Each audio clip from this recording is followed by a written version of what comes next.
Pai do Senhor a todos os líderes e liderados deste grupo. Deus abençoe a sua vida, a brilhante ideia do pastor Jeremias e do pastor Beto.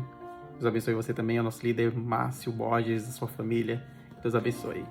Vamos para o devocional de hoje. Isaías, capítulo 59, verso 19, que diz assim: Então, temerão o nome do Senhor, desde o poente, e a sua glória desde o nascente do sol. Vindo o inimigo como uma corrente de águas, o Espírito do Senhor arvorará contra ele a sua bandeira. Estou lendo a Bíblia Revista e Corrigida, Almeida Fiel.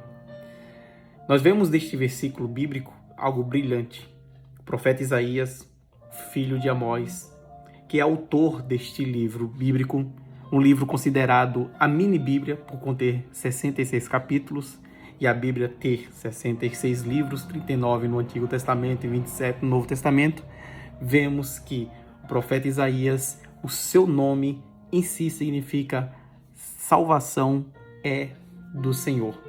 E essa ideia permeia o seu livro, pois ele era um profeta messiânico.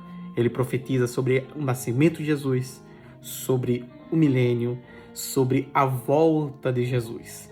Isaías, um profeta brilhante, deixa bem claro que ele vivia na corte real. Ele foi contemporâneo de 5 reis aproximadamente. A saber, ele foi contemporâneo de Uzias, de Jotão, de Acais, de Ezequias e de Manassés, da tribo de Judá, do lado sul. Nós vemos que ele também viveu e profetizou durante 40 anos. Então, nós vemos a vida de Isaías como uma vida de um profeta dedicado à obra do Senhor. Tanto é que se você ler Hebreus, você vai encontrar, logo no capítulo 11, o relato dos heróis da fé. E no verso 37, você vai ver que homens não foram dignos, quer dizer, este mundo não foi digno desses homens. Isaías foi cortado ao meio. Não está escrito o nome de Isaías, mas alguns escritores e estudiosos relatam e colocam Isaías como um homem, um profeta que foi cerrado no meio por não negar a Cristo Jesus.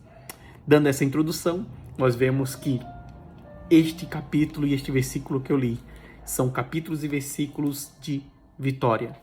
Deus dando vitória para o povo, pois ele é poderoso em seu desígnio e é poderoso em seu propósito.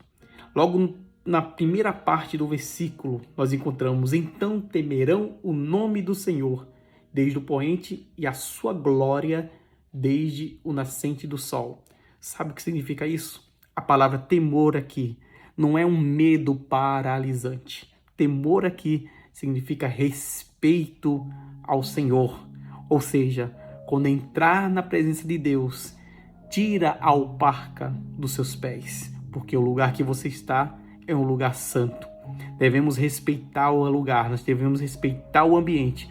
Aquele lugar foi consagrado a Deus. Então temos que nos cuidar com temor, pudor, caráter, para adorar o Santo dos Santos e oferecer o melhor a Ele. Outra coisa interessante, que ele fala sobre o poente e sobre o nascente do sol. Quando o sol nasce, ele ilumina tudo. Simboliza a presença do Senhor, simboliza a glória de Deus. Deus está presente em nosso meio, Ele está presente aqui, Ele está presente aí. E a única coisa que faz divisão entre Deus e o homem, nós encontramos em Isaías 59, verso 2. No verso 1 ele diz o quê?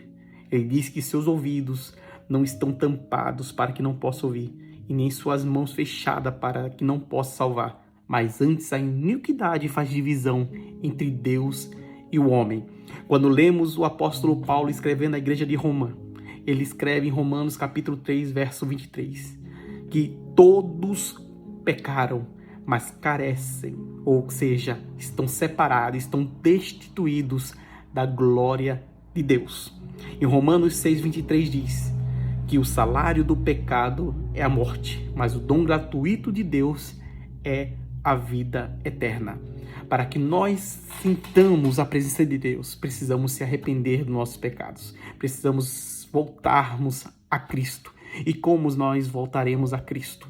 Nós vemos em 1 João capítulo 1, verso 9. Se andarmos na luz como ele na luz está, temos comunhão uns com os outros. E o sangue de Jesus Cristo nos purifica de todo o pecado. É o sangue de Jesus Cristo que te lava, é o sangue de Jesus Cristo que te purifica. E assim você sente a presença de Deus. Ela é real, ela está em todo momento, ela está em todo lugar.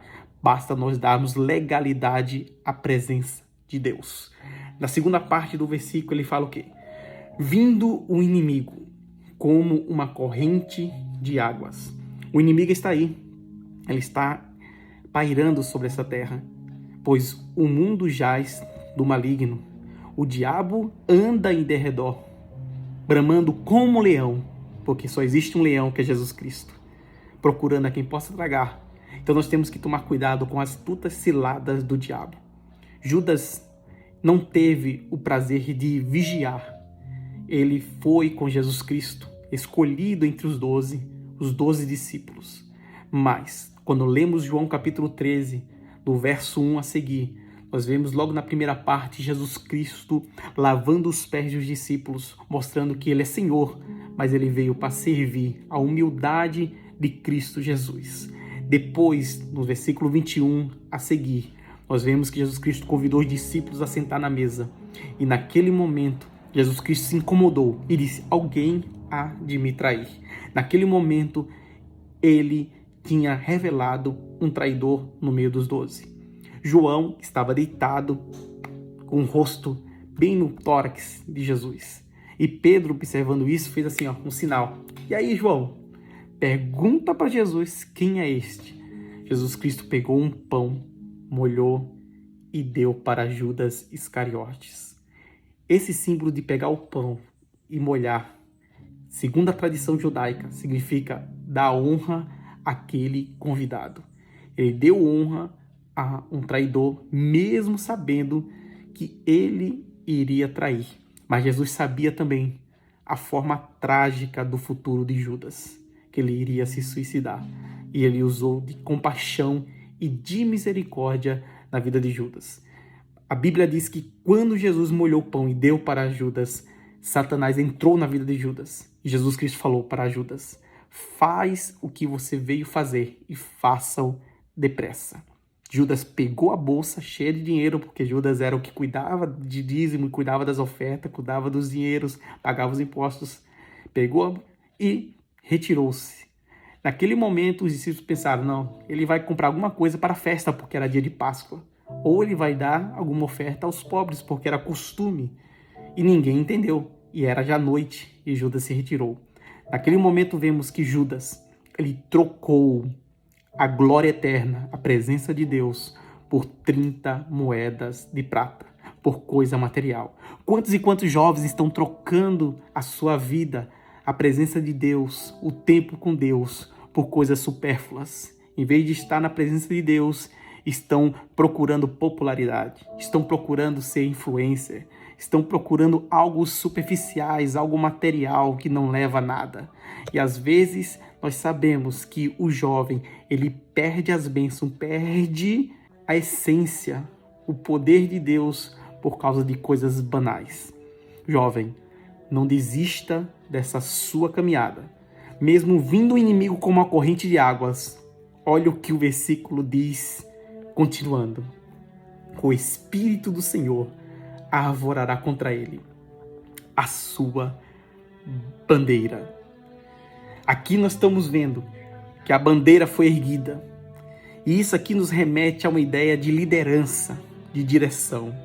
O Espírito do Senhor é comparado a uma bandeira que se levanta contra o inimigo e representa a vitória e a proteção divina. Eu quero perguntar para vocês quais são os seus inimigos espirituais. Qual o inimigo espiritual que você está enfrentando neste momento?